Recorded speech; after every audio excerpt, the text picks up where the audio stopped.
What's up guys, it's Mike from Job Read English here with another video to help you get hired. Now this year one of our most watched videos has been about how to pass the interview for Aldi, and what I noticed was in the comments a lot of people were basically saying this video seems fine but that's not the reason why I'm watching this video. And there were a couple of comments that really caught my attention. Seems completely unnecessary for general positions like store assistant or cleaner. Pretty sure this is for a management position, not a standard store assistant. And one of my favorite comments was, so to be a store associate you go for an online assessment, a video interview, assessment center group activity, and then a final interview. 5 question marks. Are they hiring to build SpaceX rockets? But that comment got 56 likes and it really got me thinking. So this video is about how to pass the interview to be a store assistant.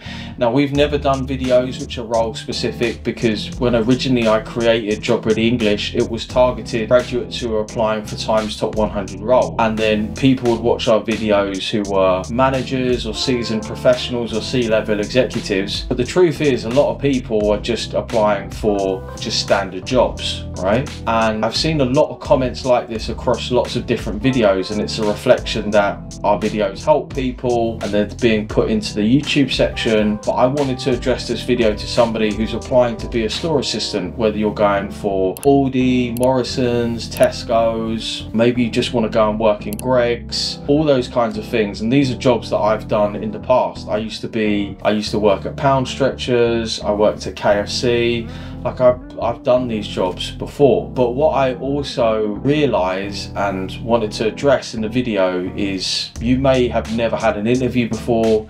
It may have been 10 years since you had an interview. You've got no idea how to prepare. So I wanted to break down and go through the process. What I did was I went and looked up a job description for a store assistant role. And this is always the first step that you need to go through. You want to match it up with the job description. So this was a job down in Devon for somebody to be working in customer service, which is another way of thinking about it, whether it be customer service, cashier, store assistant, you're working in the store and serving people, right? So the first way to always think about preparing for this interview is just to read through the job description, because the company is going to tell you exactly what they want. And there have always been loads of memes like, how can this company be asking for all these things? It seems completely outrageous. A job description is just a wish list. So somebody will sit there and think, what's all the things that I would really like this person to do or that they could do? They're probably thinking about the best version of the person who does that job, and then they're just going to write out a massive list of things like that you should be able to do these 27 things and you should have these 18 skills. Realistically, even if you can do half or a third or a quarter, that's fine. But in the interviewer's mind,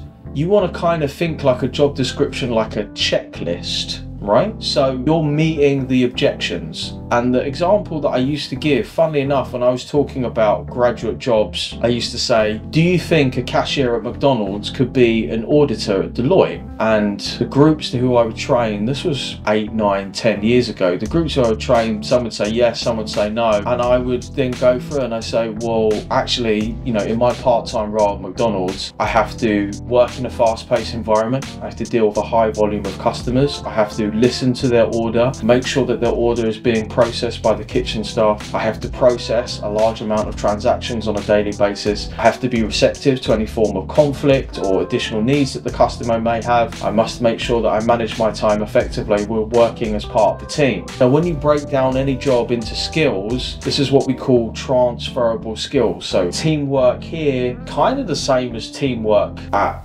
teamwork at company A, kind of the same as teamwork at company B. Teamwork in job role A, kind of the same as teamwork at job role B. There's not too much difference. And I say that with the benefit of experience of just observing 10 years worth of interviews, applications from a wide variety of people, from apprentices all the way up to C-level executives. You think it's different because you've never really done it before, but from the perspective of somebody who's seen the process thousands of times, it's all pretty much the same. So you go through the job job description for the store assistant role that you're going to be doing. And this is kind of what it says for Tesco. So serving customers on our checkouts, ensuring they receive an easy, seamless and personalised experience, developing department routines, manually condensing stock and handling products with care to maintain product quality, championing the reduction of food waste, following company policies and adhering to health and safety guidelines, being knowledgeable about the products and services in my store, and helping customers by giving great natural service, replenishing products within my store. At times you may be required to accept deliveries into the store. Fine, but if you've never done any of these things before, this is kind of like Greek to you, because you're like, well, I mean, I could work at a checkout. What is a department routine? What do you mean by manually condensing stock? Like, in my mind, I'm like, are you just pressing loaves of bread together? This is just me being myself, right? But what you're really looking for is like what you're expected to be like, or the skills that you'll have. So you will need a passion for delivering great service, greeting customers with a smile and serving them with pride. The ability to build rapport with customers, meaning they leave the store having experienced a great shopping trip. To take the initiative and make decisions that are right for our customers. Work well within a team and communicate effectively and openly with others. Build relationships with colleagues to create a team spirit, having fun and celebrating success. Be at work on time, well presented and ready to be a brand ambassador. Okay, the biggest thing when you're interviewing for a job, particularly if you've never had an interview before or you haven't had an interview in a long time, is you're kind of thinking, what are they going to ask me? I can pretty much predict what questions you're going to get asked. So say you went in to interview for a store assistant role for Tesco's. So you're probably going to do a HR screener on the phone. So initially, somebody from human resources is going to call you and just sort of say, they're basically going to kind of figure out your availability and whether you're a right fit. And this is going to involve questions like, tell me about yourself, walk me through your CV, what's been your relevant experience which is directly related to this job. Which is why it's really important. Somewhere that I start everybody is making sure people have a really good personal introduction. Now I'm going to make sure down in the link in the description below is the link to our free YouTube downloads, and one of those things is a really good personal introduction. And why it's so helpful to start with this is to be able to sell yourself, just to explain your history. So whether you're watching this video and you're 60 or you're 16, just kind of saying, this is what I'm doing now, this is what I've done in the past. If you haven't really done anything, don't worry about it. This is what I'd like to do. If you don't know, just improvise the job that you're going to do. This is my previous work experience. If you have none, skip. These are my extracurricular activities and also volunteering experiences. If you don't have any of these, you should probably get some. I'm just going to be really honest with you. If you're really not doing anything outside of just being at school or anything outside of just, you know, kind of living your life, then that's really on you to expand that out a little bit. And it could be something really simple like, you know, I play football on the weekends, I volunteer at a local charity shop, but I do something that's not just about me. Like I do something with other people, right? And then you talk about your skills and interests. Now, importantly, all those things that I just mentioned, you can include in there. So say, yeah, I'm used to delivering great customer service. I'm used to dealing with I'm used to dealing with customers. Tick. I'm used to taking the initiative. Tick. I can make decisions while dealing with customers. Tick. Because think about what I mentioned earlier, which is just, you're just going through the checklist on the job description. Now, if you don't have all the skills, all of the experiences, that's fine. Don't worry about it. But I can kind of almost predict that most people who've watched this probably have dealt with people, right? So you might be sitting there thinking, well, I have no work experience, or I haven't had work experience 15 years. Bearing in mind, it doesn't matter how old your work experience is, as long as you can explain it well, right? Because that person just thinks, have you had an experience of doing this? And you might say, I haven't had any work experience, but I've done loads of stuff at school where I've worked with other people. We have completed class projects. We have done presentations. I've done volunteering. I was doing something to do with the Scouts. Now, I realise I'm kind of reaching for lots of different things, but lots of people will sit there and say, well, I've got no experience of dealing with customers. But do you have experience of dealing with people? Pretty much everybody does who's gone through the formalised educational system, whether that be in the UK or abroad. So just think a little bit outwards. So like, no, I haven't got an experience with customers, I've got experience with dealing with people. Now, talking about question prediction, you kind of know know that they're going to ask, tell me about yourself. So maybe you make it through the HR screen and then you have to go to the store to visit somebody, or you go and visit the area manager. How is that going to get a little bit deeper? Because all HR are trying to do is they're trying to get rid of the people who are clearly not a good fit. So they're not trying to catch you out. It's just, you know, you may not have done this, but I've called people who've applied to jobs at businesses that I've run or that I own, and they're like, oh yeah, what job is this for? And then I'll kind of say, and they're like, oh yeah, yeah, I guess I could do that. And I'll talk to them a little bit because I've been on the other end, right? I've been applying for jobs, I've been unemployed, I've, you know, claimed job seekers allowance before, or universal credit, like I've been there, right? So being on the other side of that, I know what it's like to sit in on Indeed and churn through 20, 30, 40, 50 applications a day, and then somebody calls you and you're like, wait, who is this from? But I'll always say to people like, oh, have you got any related experience? Tell me a little bit about yourself. What's your current situation? You know, how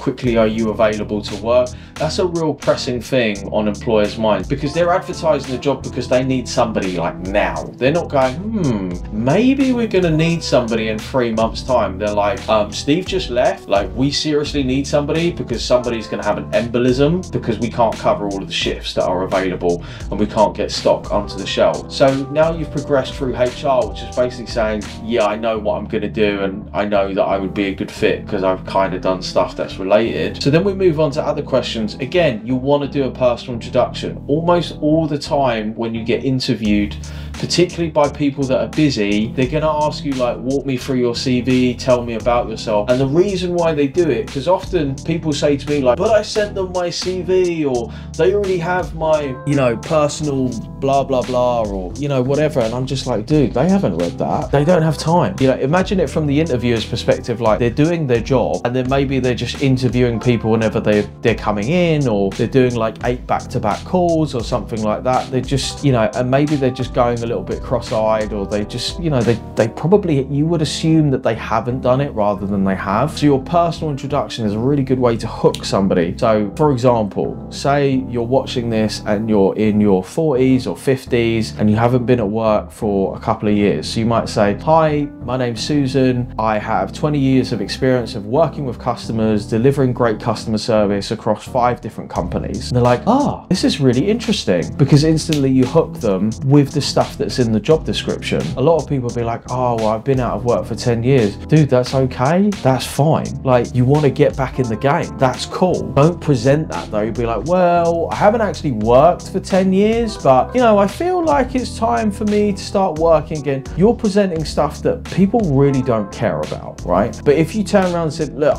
I've got 20 years experience of doing this thing, and then they might look at your CV and be like, oh, Susan, I actually can see that your last job was in 2012. Why is that? And then Susan says, I actually, like, I have a young family, so I stayed at home to look after the kids. It could be Steve who stayed at home to look after the kids. Look, whatever. The point that I'm trying to make is that you want to lead with your best foot, and practicing a personal introduction is a really good place to start. The next thing that you want to do is make sure that you know the company. So in all of my past interview videos, I often talk about 5 fast facts or 5 interesting things about the company. So you want to think about stuff that's not generic. Say for example with this, you might say, they might turn around and go, well, why do you want to work for Tesco? Now what you don't want to say is like, Tesco is a great company and it's really big, and you know, I shop there every week and it's really good value and people smile at me. I mean, this may or may not be true, but it's not really unique. It's not going to differentiate you from your candidates. Whereas if you just read about Tesco for like 10 minutes, wrote down a couple of interesting facts, and then said that back to the interviewer, what it really says is that you just have a little bit of savvy about you. You've got a little bit more attention to detail. You're not just like, oh, whatever, just give me the job. I mean, look, it's just stacking shelves. It's not just anything. And I think sometimes people can approach interviews and be like, oh, well, I mean, it's not a big deal. That may well be true, but ultimately they have something that you want, right? So you're going to have to kind of jump through some hoops to get there. So just 10 minutes researching some stuff. It might be from Wikipedia. It doesn't have to be that deep, right? If you want to be really studious,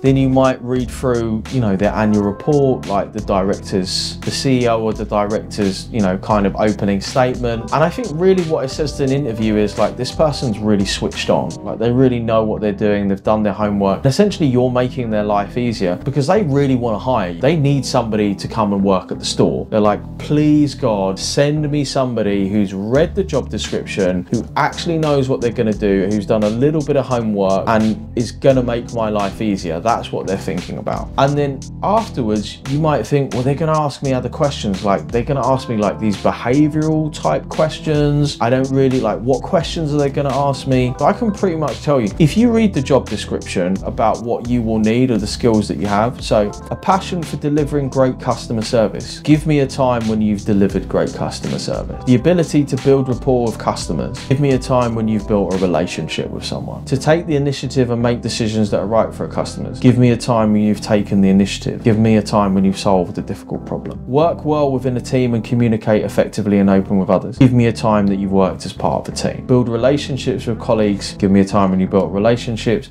Be at work on time, well presented and ready to be a brand ambassador. Give me a time when you've had to be, you get the idea, right? So when you go through this, you might think, okay, so I know what questions are going to be asked. How do I present this?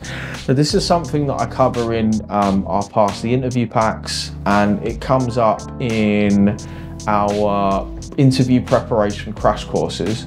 Because what people tend to do is either they under-prepare or massively over-prepare for interviews. And by massively over-prepare, I mean they will trawl through the absolute depths of the internet to find 7,000 potential questions that they could get asked. Or they're just going to rock up in a hoodie and be like, sup, so I'm amazing. Can you give me a job? And the store manager's like, yeah, don't call us, we'll call you next, right? So I use something that's called STAR stories. Now, STAR is a way of answering competency questions, which is basically situation, task, action, result. Where were you? When was this? Situation. Task, what did you have to do? Action, what did you do? Result, what did you achieve, right? And the way that you're looking to break this down is the majority of your answer needs to be in the act. Now, STAR stories is you just picking out 4 or 5 stories that make you look, right? So these could be stories that you would tell, say you met somebody out and about or at a party, they just thought, God, I'd love to work for them. And you just wanted to impress them. This is what STAR stories are. And you can write these down and then just match up the STAR stories to the questions, because most people know what good teamwork is, or you can Google it. Most people know what it means to build a relationship with someone. Like the knowledge is already inherently within you. It's just you may struggle to communicate that because interviews are just a bit weird. Like you've never had to do that before. Like you don't walk up to your friend and be like, hey Steve, give me a time when you've worked part of a team. Steve's just gonna go, anyway, I'm not gonna say that because it's gonna get bleeped out, but I know what my friends from South East London would say, right? They're gonna be like, what the? Anyway, so the point of the matter is that once you have these STAR stories together, you can match them up with the questions. You'll be like,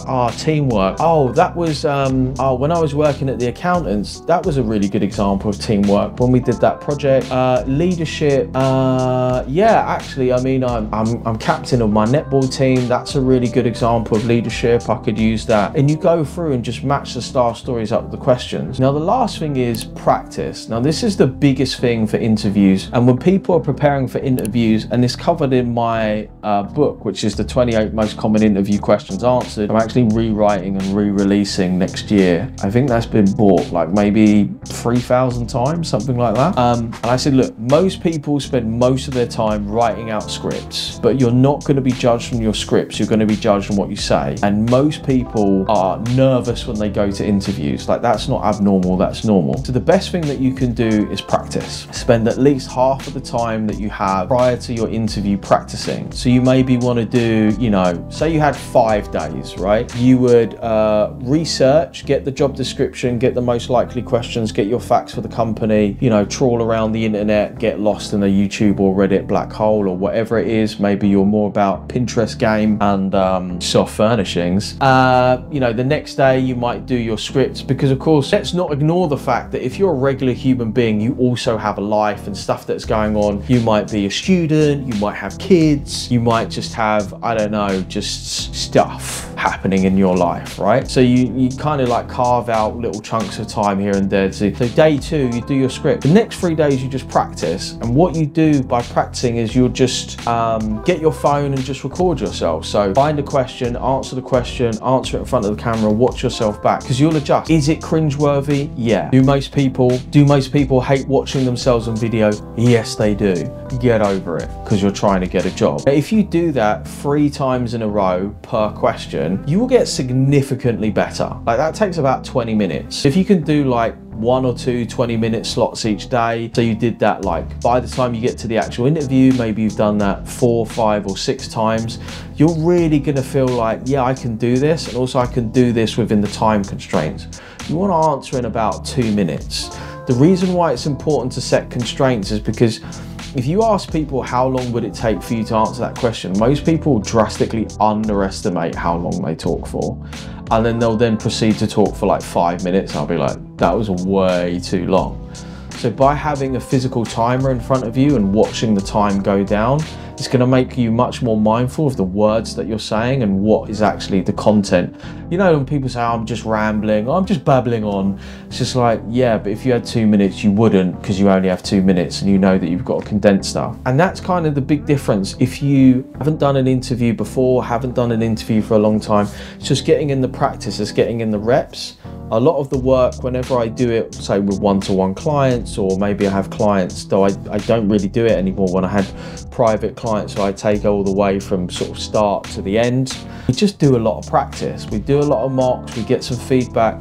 Now, feedback is quite an interesting thing. Very often I'll get, most of my clients are women, right?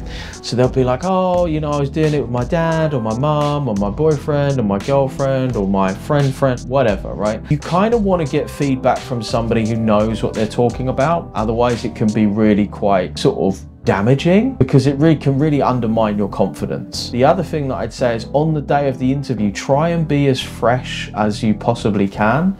Whether that be sort of video or face-to-face, telephone, you know, try and reduce your decision fatigue. Don't have a big meal beforehand, because more blood to your belly rather than to your brain. There are lots of different sort of biohacks that I have introduced over the years to clients, just to make sure that their brain is as fresh as possible. Because again, like, interviews are really stressful, right? So you want to be as on point as possible. And absolutely the best thing you can do is just make sure you get a good night's sleep. Like, a good night's sleep is half the battle. Guys, I hope that you enjoyed this video about how to pass an interview to become a store assistant. If you want more videos like this, please like, comment on the video. We make more videos based upon what you watch, like, and comment on. So if you really like this and you're like, you know, can you do a video about how to be a blah blah, just throw it down in the description. Just wanted to do something a bit different, and really just wanted to respond to people's comments that had come from the Aldi video. Bye.